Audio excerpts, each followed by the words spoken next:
Vamos a ver la enfermedad celíaca. La enfermedad celíaca es intolerancia al gluten. El gluten, entre otras cosas, tiene una proteína que es la gliadina. Y la gliadina es deaminada por la enzima transglutaminasa tisular. Entonces los pacientes con enfermedad celíaca tienen anticuerpos en contra de esta transglutaminasa.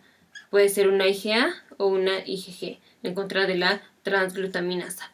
Y también hay IgAs en contra del endomicio. El más específico y sensible va a ser la IgA en contra de la transglutaminasa.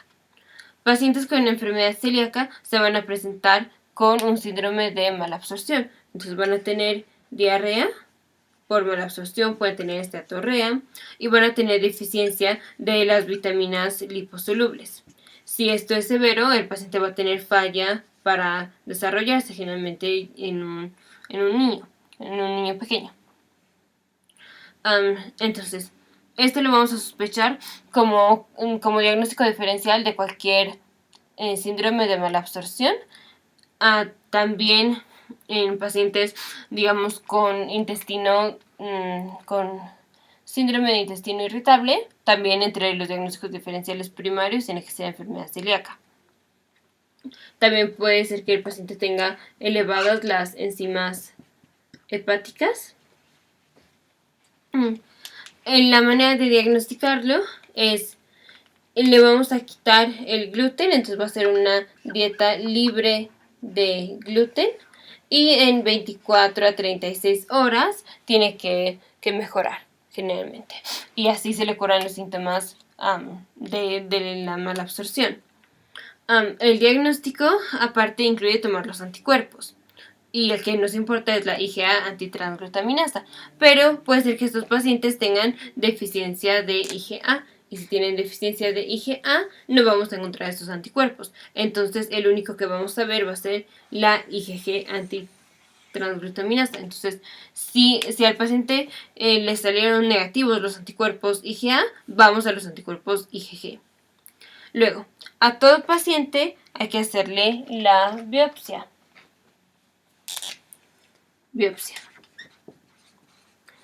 Porque no sabemos si el paciente ya tiene linfoma. Recordemos que complicaciones de enfermedad celíaca son linfoma y cáncer gástrico.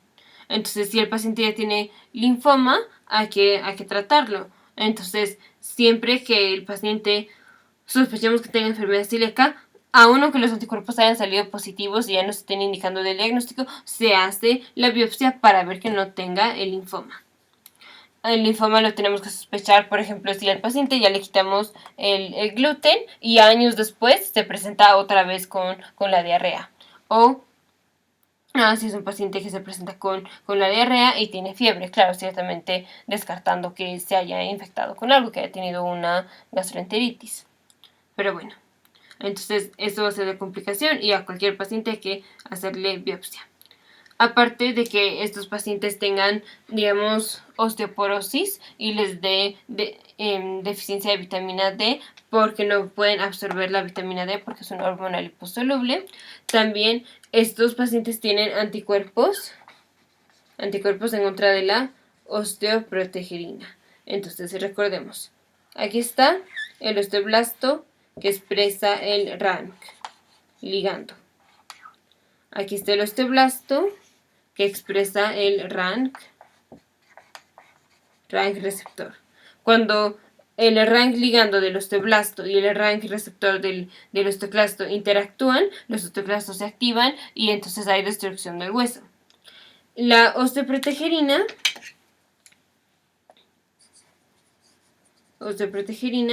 se une al RANK ligando de los osteoblastos e impide la interacción del osteoclasto con el osteoblasto y entonces no hay actividad del osteoclasto.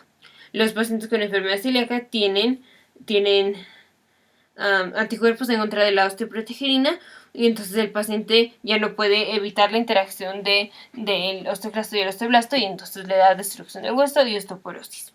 Otra complicación es la deficiencia de fierro, que va a llevar a la anemia ferropénica, porque en el duodeno es en donde se absorbe el fierro.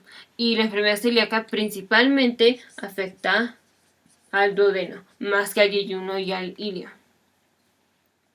Así hacemos una biopsia, entre las cosas que vamos a ver va a ser las vellosidades del duodeno van a estar planas y va a haber hiperplasia de las criptas. Otra prueba que se hace en enfermedad celíaca es la prueba de celulosa. Celulosa es un azúcar que para su absorción no necesita enzimas pancreáticas. Entonces, para distinguir si la mala absorción es por digamos, insuficiencia pancreática o por enfermedad celíaca o cualquier otra cosa que no sea enfermedad o insuficiencia pancreática, al paciente le damos celulosa. Si la absorbe, es que el paciente tiene la mucosa intestinal la tiene intacta, porque el paciente para absorberla lo único que necesita es la mucosa intestinal intacta. Si fuera insuficiencia pancreática, de todas formas la estaría absorbiendo, y entonces por eso el síndrome de mala absorción sería pancreatitis o insuficiencia pancreática. En estos pacientes la prueba de celulosa va a estar anormal, o sea, el paciente no va a poder absorber celulosa porque la celulosa necesita que la mucosa intestinal esté intacta, cosa que estos pacientes no tienen. Entonces, en enfermedad celíaca son anticuerpos en contra de la transglutaminasa tisular. El más específico y sensible es la IgA en contra de la transglutaminasa. Si al paciente le salen negativas, entonces vamos con la IgG en contra de la transglutaminasa. De todas formas, hay que hacer biopsia para descartar el linfoma. En biopsia también vamos a encontrar hiperplasia de las criptas y aplaneamiento de las vellosidades. Y el tratamiento es quitarle la dieta con gluten. Ahora, el gluten es, por ejemplo, los panes, pero no el arroz y derivados del arroz. Entonces, el arroz sí lo puede comer el paciente. Esta es una enfermedad autoinmune, más comúnmente asociada con HLA-DQ2 y DR8. Y se va a asociar a otras enfermedades autoinmunes. Los pacientes generalmente van a ser medio adolescentes y pueden tener lesiones en la piel, que es un rash eritematoso vesicular. Y este rash es la dermatitis herpetiforme, que se presenta con pápulas pruriticas, y el tratamiento es Dapsona. Si el paciente desarrolla hipoxemia y dificultad para respirar después del medicamento, o sea, después de Dapsona, es porque el efecto adverso de Dapsona es producir metemoglobinemia.